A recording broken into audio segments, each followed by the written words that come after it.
अमेरिकी राष्ट्रपति Donald Trump ने भारतीय समयानुसार मंगलवार तड़के यह घोषणा की कि इजराइल और ईरान पूर्ण युद्ध विराम पर सहमत हुए हैं। हालांकि ट्रंप की इस घोषणा के तुरंत बाद ईरान के विदेश मंत्री अब्बास अरागची ने अमेरिकी राष्ट्रपति डोनाल्ड ट्रंप के इस दावे का खंडन कर दिया। उन्होंने कहा कि ईरान और इजराइल के बीच कोई युद्ध विराम समझौता नहीं हुआ है। अपने बयान में अरागची ने यह साफ किया कि ऐसा कोई समझौता नहीं किया गया है। अरागची ने इस बारे पर एक्स पर क्या लिखा, ये हम आपको सुनाते हैं। ईरान ने बार बार स्पष्ट किया है, इजराइल ने ईरान पर युद्ध शुरू किया है। अभी तक किसी भी युद्ध विराम या सैन्य अभियानों की समाप्ति पर कोई समझौता नहीं हुआ है। वहीं उन्होंने अपने दूसरे पोस्ट में यह लिखा है, इजराइल को उसकी आक्रामकता के लिए दंडित करने के लिए हमारे शक्तिशाली सशस्त्र बलों का सैन्य अभियान अंतिम क्षण सुबह 4 बजे तक जारी रहा। सभी ईरानियों के साथ मैं अपने बहादुर सशस्त्र बलों को धन्यवाद देता हूं, जो अपने खून की आखिरी बूंद तक हमारे प्यारे देश की रक्षा के लिए तैयार रहते हैं और जिन्होंने आखिरी मिनट तक दुश्मन के किसी भी हमले का जवाब दिया।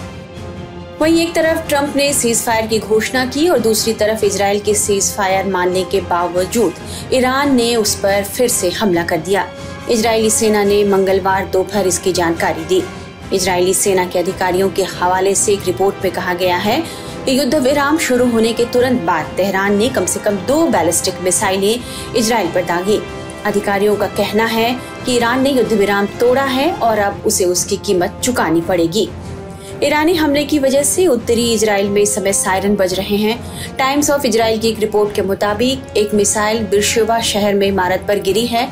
मेडिकल टीम ने बताया है कि हमले में 4 लोगों की मौत हुई है, जबकि 20 से ज्यादा घायल हैं। बैलिस्टिक मिसाइल के हमले के बाद आसमान में धुआं फैल गया। हमले की वजह से कई इमारतें और गाड़ियों को नुकसान पहुंचा है। ईरान की तरफ से सीज फायर वायलेशन की खबर मिलते ही ट्रंप ने एक बार फिर से पोस्ट किया। उन्होंने लिखा, अभी से सीज फायर लागू होता है, प्लीज इसे न तोड़ें। हालांकि ईरान की एक एजेंसी ने यह दावा किया है कि युद्ध विराम लागू होने के बाद ईरान ने इजराइल पर मिसाइलें दागी थीं। यह रिपोर्ट झूठी है। वहीं ईरानी हमले के बाद रक्षा मंत्री इजराइल काट्ज का बयान सामने आया है। उन्होंने कहा कि हमने भी सेना को जवाबी कार्रवाई की खुली छूट दे दी है। काट्ज ने सेना को तेहरान पर जोरदार हमला करने को कहा है। काट्ज ने अपने एक बयान में कहा है, अमेरिका के राष्ट्रपति द्वारा घोषित युद्ध विराम के बाद भी ईरान के इसके जबरदस्त उल्लंघन के संदर्भ में सेना को तेहरान में शासन की संपत्तियों और आतंकी बुनियादी ढांचे को निशाना बनाते हुए उच्च तीव्रता वाले ऑपरेशन जारी रखने का आदेश दिया है। IDF chief of staff lieutenant general Eyal Zamir ने भी इस बारे में अपना बयान जारी किया है। उन्होंने कहा है, ईरानी शासन द्वारा युद्ध विराम के गंभीर उल्लंघन के आलोक में हम बलपूर्वक हमला करेंगे। इससे पहले इजराइल के प्रधानमंत्री बेंजामिन नेतन्याहू ने हमला रोकने का ऐलान किया था। उन्होंने कहा कि इजरायली सेना का मकसद अब पूरा हो चुका है। हालांकि सीज फायर की घोषणा के बाद भी ईरान जिस तरह से इजराइल पर हमले कर रहा है, उससे युद्ध विराम सवालों के घेरे में तो आ ही चुका है। विशेषज्ञों से समझते हैं कि यदि ईरान इजराइल के बीच सीज फायर हुआ है तो इसका क्या असर होने वाला है। ये अच्छी बात है। मैं समझता हूँ भारत भी इसको वेलकम करेगा, पूरी दुनिया इसको वेलकम करेगी। ये बहुत अच्छा इजराइल के लिए अच्छा है, ईरान के लिए, लोगों के लिए अच्छा है, मिडिल ईस्ट के लिए, पूरी दुनिया के लिए अच्छा है। इससे पहले कि ये और बढ़ जाता और वर्ल्ड वॉर 3 हो जाती और उससे बर्बादी और कत्लो गारत दुनिया भर में होता, क्या फायदा। उससे अच्छा है अगर किसी किस्म का सीज फायर कोई एग्रीमेंट रीच हुआ है तो ये इसको हमें सबको इसका वेलकम करना चाहिए। मैं समझता हूँ भारत के लिए दोनों ईरान और इजराइल दोनों दोस्त हैं और भारत तो एकदम इसको वेलकम करेगा। और मैं समझता हूँ यहाँ प्रेसिडेंट ट्रंप का बहुत कंस्ट्रक्टिव रोल रहा है कि इन स्पाइट ऑफ कल रात का हमला जो ईरान ने किया उनके 4 बेसिस पर मिडिल ईस्ट के, उसके बावजूद उन्होंने रेस्पॉन्ड नहीं किया और इन दोनों का एग्रीमेंट करवाया। मैं समझता हूँ इसको दुनिया को वेलकम करना चाहिए और इसका बढ़ावा देने से स्वाय डेथ और डिस्ट्रक्शन के कुछ हाथ नहीं लगेगा। सर, वहीं ईरान की तरफ नहीं है और कुछ ऐसा वो देयर आर कंफ्यूजिंग सिग्नल्स। वो अगर आपको याद होगा ऑपरेशन सिंदूर को जब हॉल्ट किया था इंडिया और पाकिस्तान के डीजीएमओज के एग्रीमेंट फोन के बाद, तो तब भी एक दिन शायद ड्रोन चलते रहे। तो इस तरह की ऑन ग्राउंड कंफ्यूजन रहती है।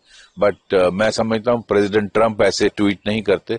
अगर उन्होंने ट्वीट किया, मैंने पढ़ा उनका ट्वीट कि किसी किस्म का एग्रीमेंट हुआ है, बातचीत हुई है इजराइल और ईरान के बीच, तो इसको वेलकम करना चाहिए और मैं समझता हूँ सभी के लिए अच्छा है, दुनिया भर के लिए अच्छा। सर वहीं ईरान ने किया था रात को 4 जगहों पे, कतार, कुवैत, इराक और बहरीन में यूएस के बेसिस जहां जहां थे उन पर हमला किया था मिसाइल से। लेकिन ये बहुत सूझबूझ की, समझदारी की बात है कि अमेरिका ने इसको रिस्पॉन्ड नहीं किया और इसको ज्यादा नुकसान भी नहीं हुआ। तो उन्होंने इसको एक मौका समझ के ईरान और इसराइल का एग्रीमेंट करवाया सीज फायर का। मैं समझता हूं यही एक मैच्योरिटी है बड़े सुपर पावर की। बहुत अच्छा, इसको दुनिया भर में वेलकम करना चाहिए। सर वही एमईए का एक बयान आया कि ओआईसी को पाकिस्तान के प्रोपेगेंडा में नहीं पढ़ना चाहिए। उनको सबको पता कि पाकिस्तान किस तरह का आतंकवाद को सपोर्ट कर रहा है। बिल्कुल सही, एमईए का जो स्टेटमेंट है बिल्कुल सही। पाकिस्तान आए दिन ओआईसी के प्लेटफॉर्म को मिसयूज करता है। ओआईसी एक मुस्लिम देशों की संगठन है और उस पाकिस्तान को उसको अलाउ नहीं करना चाहिए उनके संगठन को पॉलिटिकल पर्पसेस के लिए यूज करने में, क्योंकि सारी दुनिया जानती है पाकिस्तान टेररिज्म को पनाह देता है, टेररिज्म को बढ़ावा देता है पूरी दुनिया में। सिर्फ भारत में नहीं, पूरी दुनिया में हजारों लोग इस टेररिज्म की वजह से अपनी जान खो बैठे हैं। और भारत में पाकिस्तान से ज्यादा मुस्लिम लोग रहते हैं। तो ओआईसी को इसको भी अपने मध्य दिमाग में रखना चाहिए। धन्यवाद। ये तो बहुत अच्छा हो गया हमारे लिए, लोग के लिए, जो हम रहने वाले के लोग हैं वहां पर, क्योंकि देख लो ईरान वहां पर उनके न्यूक्लियर साइट पे अटैक भी किया था। इजराइली में न्यूक्लियर कंट्री है तो उनके पास कम से कम 90 आर्सेनल है न्यूक्लियर हेड्स पे। तो अगर अमेरिकन हमको शुरू से किया था, ये अमेरिका में खुद उनके हाथ में युद्ध शुरू करने के लिए, अगर युद्ध रुकने के लिए, तो इस जंग में ये अमेरिकन प्रेसिडेंट खुद रुक लिया था। इसलिए हमको ये तो बहुत खुश हो गया। हमारे रीजनल देश है और दुनिया में हमेशा मतलब अच्छा लग रहा है, क्योंकि अगर कल का स्ट्रेट ऑफ हॉर्मुज़ बंद हो जाएगी और रेड सी भी बंद हो जाएगी, वो तो ग्लोबल ट्रेड इंस्टेबिलिटी शुरू हो गया। सारी दुनिया सफर कर रही है। सबसे नुकसान का एशियन कंट्री, इंडिया में, चीनी में, साउथ कोरिया, जापान, जो उनकी 40% के वहां पर तेल के आते, वहां पर हमारा गल्फ कंट्री। इसलिए ये बहुत खुश हो गया। ये सारे दुनिया के इंसानियत, एहसान, शांति मांग रहे, तो ये आनंद हो गई। लेकिन आपको क्या लगता है कि जिस तरह से ट्रंप का ट्वीट आया है, इसके बाद मिडिल ईस्ट में अब शांति हो जाएगा, पीस प्रिवेल करेगा वहां? ये जिस वक्त राष्ट्रपति ट्रंप आ गया था, वो खुद कह रहे उनकी पॉलिसी में रिजीम चेंज बाय फोर्स नहीं मांग रहे। लेकिन दुनिया का मालूम हो गया उनकी सिर्फ 2 ऑब्जेक्टिव है मिडिल ईस्ट में, अमेरिकन इंटरेस्ट है। एक तेल का, दूसरी इजराइल के डोमिनेंस है। जब तक तेल के लिए मिल रहा था तो इजराइल डोमिनेंस हो रहा है, लेकिन नेतन्याहू जो प्रधानमंत्री के इजराइल में खुद अमेरिका के लिए ड्रैग करना चाहिए, उसके लिए युद्ध शुरू करने के लिए अगेंस्ट ईरान। तो इसलिए हमको ये कहना चाहते, ये तो खुद मांग रहे, मानते नहीं है, लेकिन जब तक ये नेतन्याहू उनका political career survive only on the war, तो अभी तक अगर ये रुके, आप समझ लो नेतन्याहू बिल्कुल उनका पॉलिटिकल कैरियर खत्म हो जाएगी। एक आखिरी सवाल कि जिस तरह से ईरान ने रिटेलिएट किया, यूएस बेसेस पे अटैक किए इराक में, कतर में, इसके बाद भी ट्रंप कह रहे हैं कि हम शांति की ओर बढ़ रहे हैं। वो तो शांति मालूम हो गया था। जिस देख लो ईरानियन खुद बताया था, ईरानियन ये चौथी कमजोरी देश नहीं है।